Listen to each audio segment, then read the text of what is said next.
G'day humans, Chris Stead here. Today, I've got a bit of a buying guide for you. This is a buying guide for the Lenovo Legion range of gaming laptops. Now, even those of us who spend every day talking about technology, I can tell you like the diversity in the nomenclature of across the range of laptops from any given manufacturer really can be quite confusing. I know it's confusing for me sometimes. I'm sure it's confusing for many consumers out there. So in this video, I'm going to try and detail the difference between the various entries in the Lenovo Legion range will help you when you are going to make a decision or looking at buying one of their laptops. Now, I was recently at the Lenovo Innovate 2024 conference, which is in Bangkok, where Clifford Chong, who's the head of gaming for the company, took me through his breakdown of the range.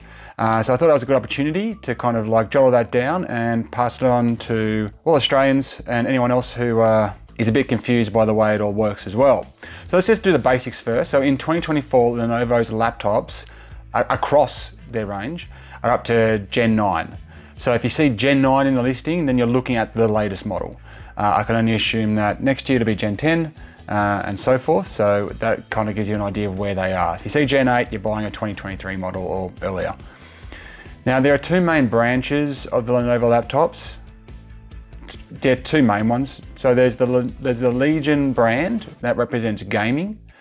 So they're all quality gaming machines, but they do range from kind of more mainstream gamer style stuff to like kind of full hardcore overclocking frag merchant stuff. And that's what I'm going to break down for you. But you'll also find other sub brands too. So the other big one is Yoga. And this is kind of their consumer range. And you've kind of got Yoga, you got Yoga Book, which is kind of like more two-in-one stuff. Business range, I guess you could say, which is ThinkPad. They got tablets, which are called Tab. You also come across IdeaPad, which is more like slimline models. But you know, we're focused on the Legion branch at the moment. So that just gives you kind of a bird's eye view of what we're looking at when we look at Lenovo laptops. Now let's burrow in onto the Legion. There's a Legion Go, that's a separate thing altogether, that's a handheld. I've actually got a Legion Go in here at the moment that I'm reviewing, so keep an eye on the channel because I will do a review of that shortly. But when it comes to the actual laptops, you've kind of got the base, which is the LOQ. You then have the Legion 5i and Legion 7i. Then you have the Legion Pro 5i and the Legion Pro 7i. And then you have the Legion 9i, which unlike the Yoga range, which is the Yoga Pro 9i, in the Legion range it's just a Legion 9i. There's no Legion Pro 9i. So I'm going to break all those down for you now. But if you're looking if you just wanted to just list them out from, I guess you could say least powerful to most powerful, that's the kind of way you'd look at it. Although the variances between the Legion and the Legion Pro, you know, kind of come down to look and slimness and stuff like that as much as it does power. But that gives you a general idea. Okay, so let's start at the, I was going to say top, but I guess let's start at the bottom. So you've got the Legion LOQ. Now, the way they described that, well, the way Clifford described the LOQ was, if you want to get that kind of the Legion knowledge, like the knowledge of the Legion Go range, but you want something that's a bit more affordable, a bit more accessible. So this is kind of for first-time gamers or for people who aspire to one day be more hardcore with their gaming. But they're not quite there yet. And it's a bit of a best of both worlds scenario here. So you're getting something that's going to be pretty good for just general use, but it's also going to be capable of playing games without like just blowing it all out on, you know, the most incredible frame rates possible and ray tracing and all that deep geeky stuff. I say that knowing that I'm a geek. So you know, they feel like the LOQ is more aimed at like college students and therefore has kind of a more of a youthful look. You know, to save on money, you're going to get plastic, not metal here, so it's not going to have that kind of as premium a finish. But you're still getting that kind of Legion power and Legion knowledge in the bottom of it. So you're looking at computers here, they're going to have up to 160 watts worth of power. It's going to have, you know, a 4050 or a 4060 graphics card in it, depending on, you know, how much you spend. And the dynamic boost is not going to be as strong with the LOQ as you're going to get with the other models. So you know, it's still going to play most games perfectly fine. Just with some of the more high tier games, you might not be able to bump all the settings right up and still get a really smooth, cool experience. Okay, then after this you got just the Legion model, so they're the non-pro, they're just like Legion 5i, Legion 7i.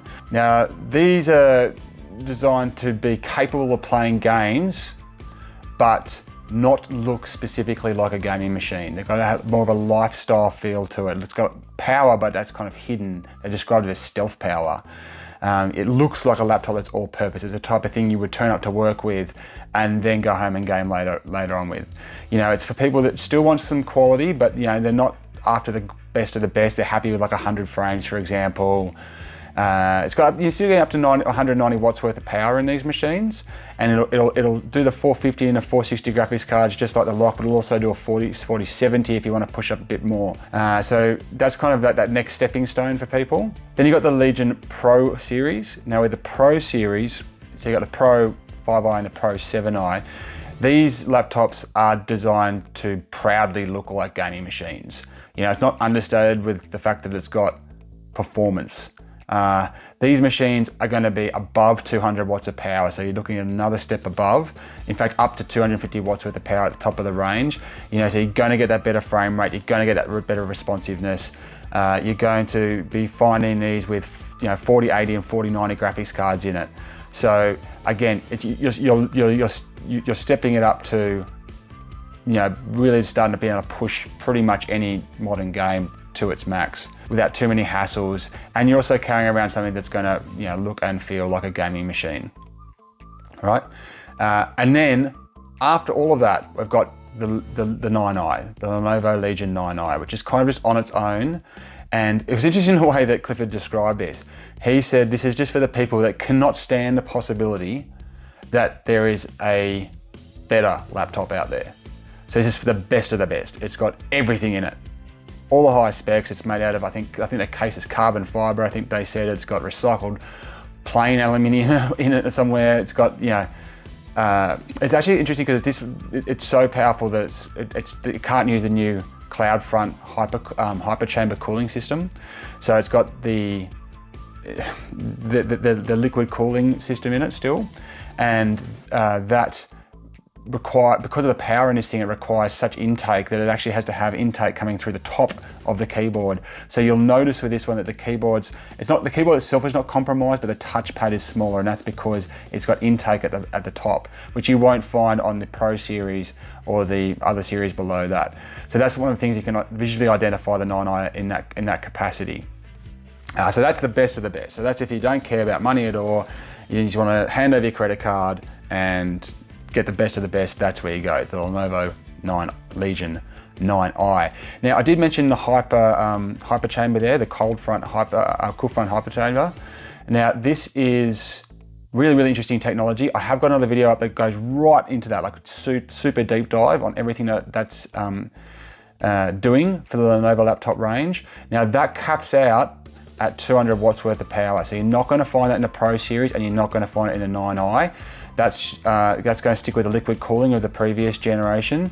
I've got a feeling that when we get to Gen 10, that might not be the case. They're definitely looking at trying to get Hyperchamber into those ones.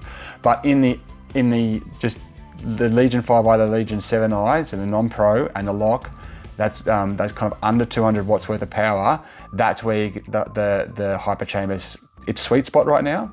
And like I said, make sure you check out the other video. In fact, I'll link it at the end of this one so that you can deep dive into that, because it's really interesting what they've done there in terms of basically getting more power but in a slimmer form factor, and bringing down the volume and the temperature with it as well. So very cool. Okay, anyway, there's your buyer's guide to the Lenovo Legion range. I hope that's been a big help to you in getting your mind around it all.